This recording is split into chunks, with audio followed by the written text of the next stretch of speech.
everyone. Dr. Eve here, your community health and human service educator and qualitative researcher, having conversations about family economics. And what does that entail?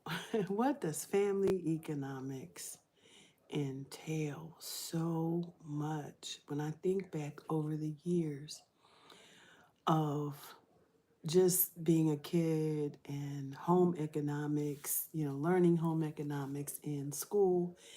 And we don't teach that in school no more. I don't understand why we don't teach home economics in school anymore. But I can tell you that it has had an impact on generation after generation after generation. And why do you say that, Dr. Eve? I say that because when I think about being a mom, being a woman, being a wife, being a mother, being a grandmother, even, I think about how often we don't even cook breakfast because it's not fast, because our lives are so fast that we don't have the time or necessarily take the time or organize ourselves in a way to be able to have these meals. And I've been guilty, extremely guilty. But as a seasoned mother and now grandmother, I also see the negative health effects of not applying home economics through our food, through our finances, through our play, through whatever that is, so that we can have or a more healthier or a healthier lifestyle. And today, I'm being more intentional about this, primarily because I want to be self sufficient and I want to teach my young grandchildren how to be self sufficient. I want to teach them, I am teaching them what it means to grow food, what it means to eat at home, what it means to. I know I heard my grandbaby say one day, she said, I had something, she had something for breakfast, but it was one of those packaged biscuits from out of the freezer. And she was like, I really don't like them, Grandma. And I was like, okay, baby, come on, let grandma make you a real sausage and a real egg. Okay, let's do that together. And so I know that it has more effects than we know on us, on our body, on our health, on our attitude about foods. Some of these foods we really don't like, but we go with it because it's quick, right? But everything microwave, everything gold ain't glitter. Everything microwaved ain't healthy. And so I really want us to begin to talk about what it means just to slow down a little bit and see what we can do slowly reintegrate techniques of home economics that will help us in every way. Finances, first of all, our health, our finances, our family gatherings, the whole family morale, all of that. I don't am not particularly a breakfast person, and but I have always we were raised up on breakfast. Like, we had cooked breakfasts on the weekends, during the school season. And during the weekend, Grandma always made biscuits and, big breakfasts for us to eat. So we were accustomed to having them on the weekend.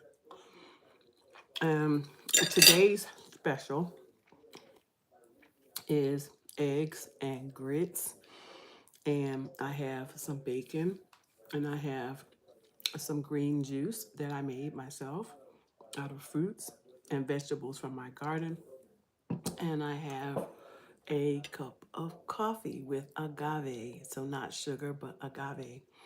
And I yesterday wanted to tell you about a quick something I did yesterday.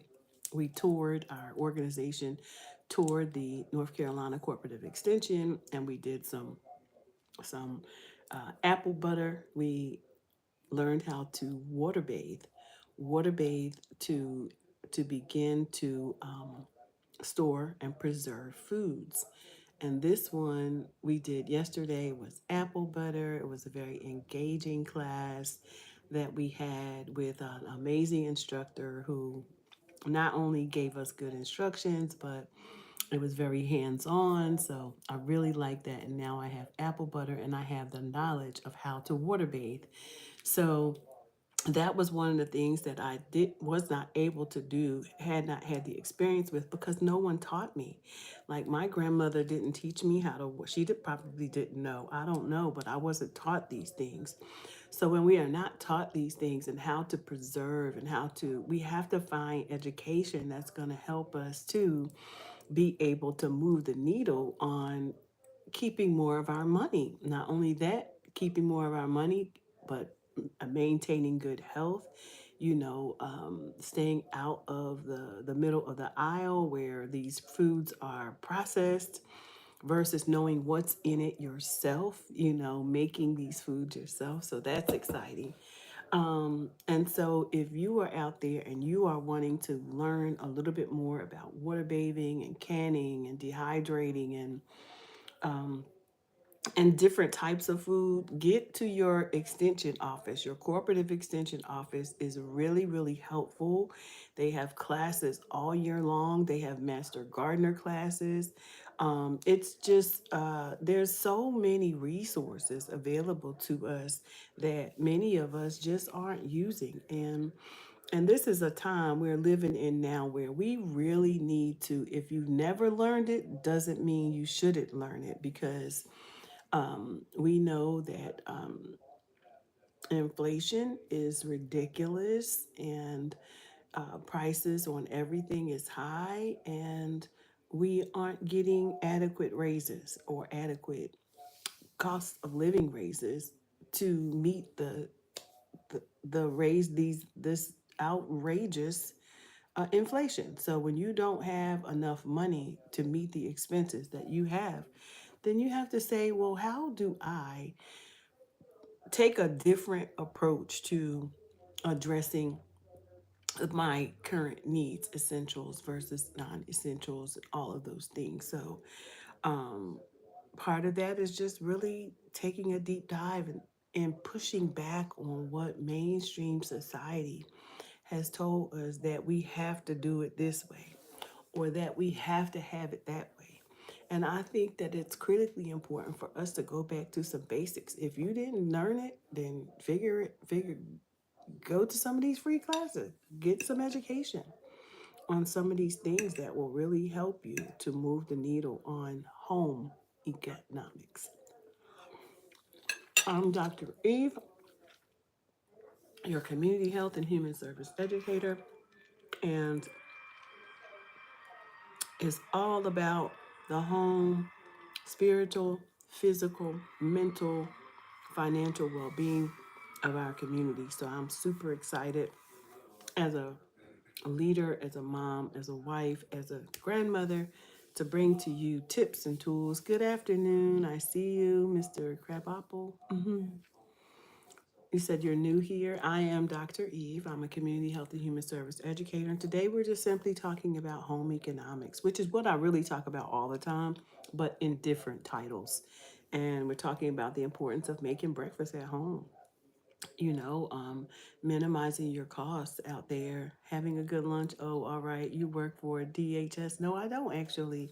I'm an independent, I work for myself. And, but I use my knowledge and education and experience to educate others. But I am an independent researcher and community educator. Yeah, so I love my work and I love being able to be in the community more than I do institutions. So that's my strength is community versus institution. And today I was just talking about the breakfast I made and why. I also remember sewing classes when I was growing up. They don't do that in school anymore. And I'm just wondering why we got away from those things, and how much of a sacrifice it's been for our families to not know those things, to not teach our children how to cook, teach our children how to keep the home, teaching our children how to what's essential versus non-essential, teaching our children how to shop, teaching them how to bank, because many my children were banked. They were not unbanked. They had bank accounts, they had savings accounts since they were young enough to have one. Age 5, we were saving money and we were dumping money. We were dumping coins into bank accounts. And I think that, I think we need to, those of us who have lived some years, need to really get in here and tell our own stories, give some wisdom to the younger people and how that benefited us. Everything wasn't glitz and glamour, but we learned a lot along the way. And one of the things I think that was most stands out to me right now was the fact that I did take home economics in junior high school. I was raised in the 60s. I went to school during the 60s, late 60s. And so I, was taught home economics. I took home economics. I took sewing and cooking and all of those things as classes. you know um, Even if my mother wasn't able to teach me, I was able to get that education in school. Now, did it always work in my favor? No, I did not have the best sewing teacher. Or my mama was a seamstress, so when she saw what I made, she was like, "Who taught you that?" And I was like, I said, "Mama, this is what I have. This is my project, and I'm bringing it home. And this is the grade I got." She said, "Well, baby, here go the sewing machine. Let me just show you how to put this together." And so I have been sewing, I have been crafting, I have been doing all of these things that have saved me so much money and also have given me so much peace. I can be in this home. Like, I remember even during the COVID 19, I remember not being bored at all. There was never a dull moment in my house because, baby, I can create some stuff. I can draw. I'm an artist. I'm a creative. I'm a creative. I can do anything. You hear me? And it's because my brain, that's how my brain operates. It's like I love doing things, making things, having fun, playing games, all the things. Just enjoying life. And I think that many of our children, if we don't get back to that, if we don't get back to it, then what they know is their devices, and that's what they know. They go to the devices for everything. um, it's even like, when I want to learn something new, I'll go do a book haul, at my favorite used bookstore. And I went 2 times this week. I'll probably go one more time, maybe even today, and do another topical book haul. Because I want to be able to I like having a library with the reference materials right here at my hand. I don't, want to have to depend on, Google to do those things, because what if it's not there anymore? And we have become so dependent on it that if we didn't have it, what are you gonna do if it's no longer there? Right? So there's a certain amount of enjoying the um enjoying the advancements, but not making the advancements the rule, if that makes sense. Like, don't make these advancements the rule, because when we get away from traditional ways of home economics and all of the things that creating things and being, then we set ourselves up for um, having to accept what is offered to us um, in order to access the pleasures that we have enjoyed, right? And I want us to make sure that we are not positioning ourselves to be duped in this time to say, okay, if the things were set up and went down, And they said, okay, well, in order to access your services, you have to do this. Then, and I don't agree with that. That data, big data is a huge thing, and it's like all the data that we put out here every single day, um, and in the service areas that we use in these apps, in the Google, in everything, all of these services, those are is data, is our data. And if by any chance if someone was to come and say, well, you can no longer have these services, you can only have these services if, and you decided that you didn't want to accept that, then you no longer have access to your data. I I struggle with that. Let me just say that this conversation is really about home economics, but why is home economics so important? Because it's the traditional ways. It's those things um, that wisdom that we were taught that I don't see in our children these days. So it is those things that I learned that I don't see in children these days, unless they are teaching those things to their kids, right? So yeah, and I say that even about the data because that's a communications has advanced. We've exposed our children to things, we've been exposed to things, but what if it's no longer available to us except we accept? I don't want to be in a position where I have to accept what the acceptable new norm in order to keep thriving in life. And that's where we're going. Even in a cashless society, I get the cash. I'm going to keep my cash. I'm going to do some bargaining. I mean, I think we need to think about home economics from a different perspective. I mean, I'm a homesteader, so I grow food, I grow livestock, chickens, and I can't wait to get my goat. But these are things that not only are they fun and enjoyable, but they alleviate. I'm creating my own groceries, my own fruit trees. I go out there and pick. Today I picked figs. The figs are in season. Calluses, hibiscus is in season. My clementines are turning, are in season. So, like, things are happening in the garden, and my chickens are going to lay eggs soon. And so I'm excited about that. And then I've got all the green food, green and leafy vegetables like broccoli and carrots and spinach and collards.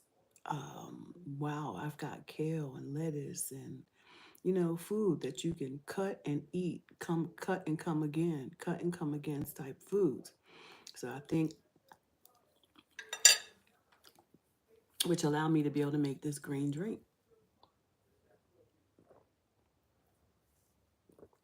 Go cut some greens, put it in a jar with some fruit. Mm.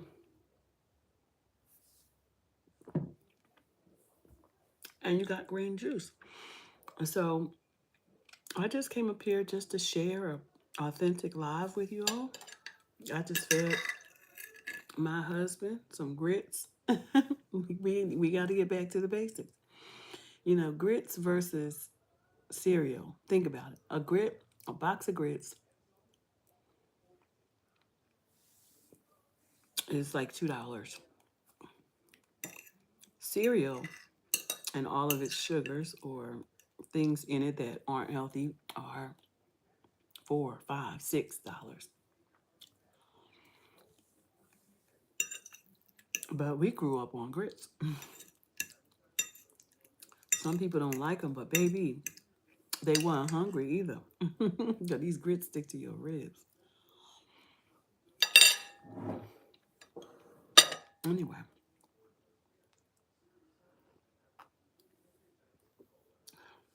I'm Dr. Eve, your community health and human service educator, and I enjoy coming to have conversations with you all about what do I want to call it? not throwbacks. Back in the day. Back in the day when we used to. I love that. Back in the day. I like that. So, anyway, I'm going to let you all go now. Thank you all for coming into the space. Hope you enjoyed the video.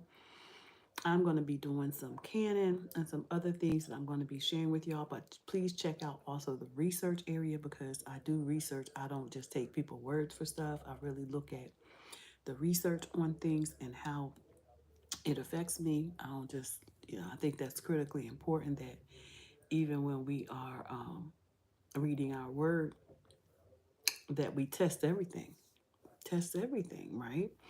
And when you're testing things that you're learning in the internet, you need to test those, like even through the research, what does the research say about that, right? Like do your research. And then being a researcher myself, it helps me because I am able to look at the research through a researcher's lens. Like I can literally see whether it's valid, not valid, external, internal, all the things. Who were they studying? Were they studying us? Who they talking about? Like because they have populations, and so the research is not necessarily for all of us, right? So we have to begin to really filter through the research. All right, people, I love y'all. We'll see y'all again soon. This is Dr. Eve on Touch One Life, Touch Millions, the podcast. And go and have the most amazing day. And whatever you do, don't let anyone get in the way on your journey to becoming who God has called you to become. Peace and blessings.